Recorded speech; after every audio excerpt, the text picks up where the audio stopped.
opening up holes. And what ends up happening on a shot from here, if it's coming to the post and in, you're going to want to react really quickly. Yeah, you want to either turn or whatever. You end up over-moving, and what happens? It's always freaking Murphy's Law.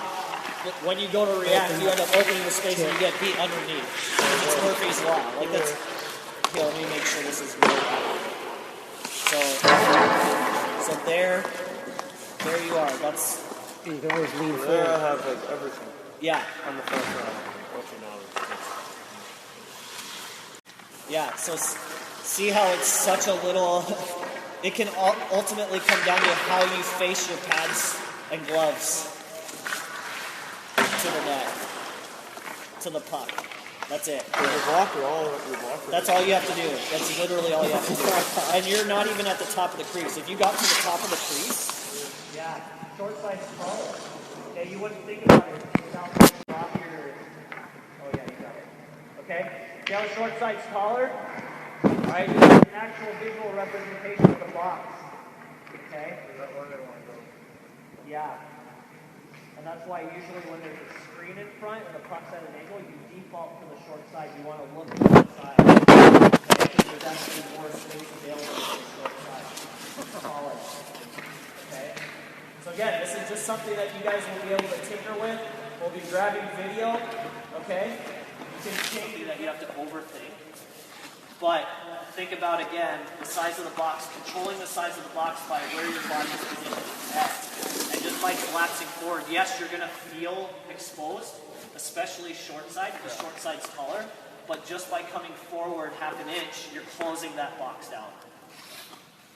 Slide from underneath your armpits, Freegan. You can't see much. Yeah. And you got your arms that's what out? I kept telling these guys is it's Murphy's Law. Excuse me? As soon as you want to react, what do? You open up the space and that's where the puck goes. Yeah. Because that's the only space available. You just you move out of the way. That's how a lot of NHL goals are scored is guys actually move out of the way. Yeah. Because they either don't see the release, they don't track it well, or they feel exposed when they're not really exposed because they don't have a good understanding of their box control. With a young goalie, when they go down, they're down on both feet. Oh yeah. They like to move away from the puck. Yeah. Do you have any suggestions for that? Yeah, I just like when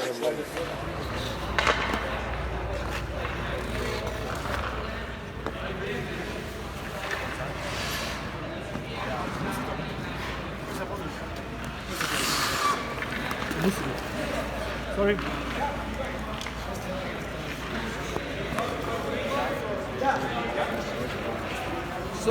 So let's move to situations where we've been talking so much, about situations far out. There's a shot and there's a rebound. So we move this. I can do it.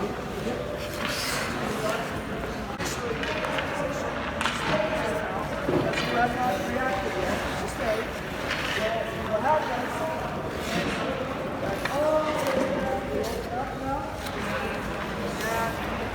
If there's time enough, I would prefer the goalie to plan to skate and move into this area, right? But if we go back to the same situation, and imagine this is really, really quick, and you will not have time to plant your skate. You're down with both knees. What are the options? Good. Then you just attack the puck with your hands and your leg, right? Yeah. Maybe you counter it with your leg first. Yeah. And gotta find the box. Gotta find the box. look at the box. Now the box is this size. But most situations, he knew that all he had to cover it when the puck was this tight. He could cover the net with the height of his pad, the height of the blocker when that was on the ice, or getting close with his glove. And in this situation, you save the puck in this stance, but it's better if you can put it close to the puck. The closer. Yeah, the make it smaller. Yeah. So as we mentioned before, when the puck is really close, the depth matters very, very, very much. A lot of things happen when you move, but when the puck is far out, that's not a problem, or that's not the situation. The variations of your depth has no That's way better. bearing on it, right? And also, we can use this situation to show that we're talking about the box now in this dimension, the post, yeah?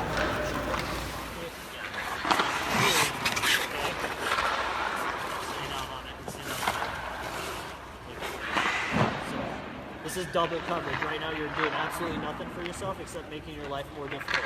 Okay? But as soon as you can go from here, kind of pull that wrist out a little bit. Now, if you think of an imaginary line from the tip of the cuff of your glove, you want as much surface area visible as possible. So that if you are in a blocking mode, you don't have time to react. You don't have time to perfectly get to that spot. Okay? You're making life easier. Okay? Because this is the space you need to worry about right here. You need to worry about this space right here. You don't think about that space when it's actually there, okay? Because all you see when you look down is just pads, okay? But the only place you're gonna get beat is probably right here, and you're gonna be like, how the hell did that puck go in? Well, it's because when you tried to react up to a shot, okay? That's actually gonna where he's at all times.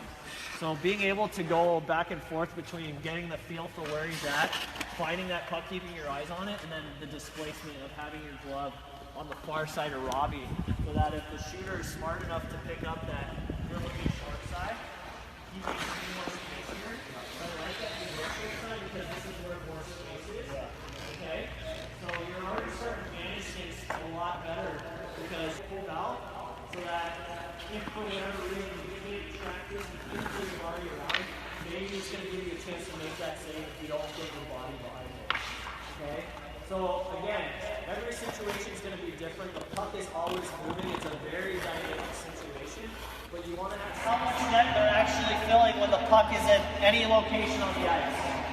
What I want you guys to think about in your mind, okay, before we actually show you guys the ropes here, okay, is not about how much net is available behind you, but how big the net is directly in front of your body. Okay, because that's truly what matters. Depending on your positioning in the crease and where the puck is located on the ice, the actual amount of net available is going to change. Does that make sense? That's why we see goalies at dead angles have narrower stances so you can play a little deeper. And when the puck's in the middle of the ice, there's more net available. You see goalies usually get a little bit wider.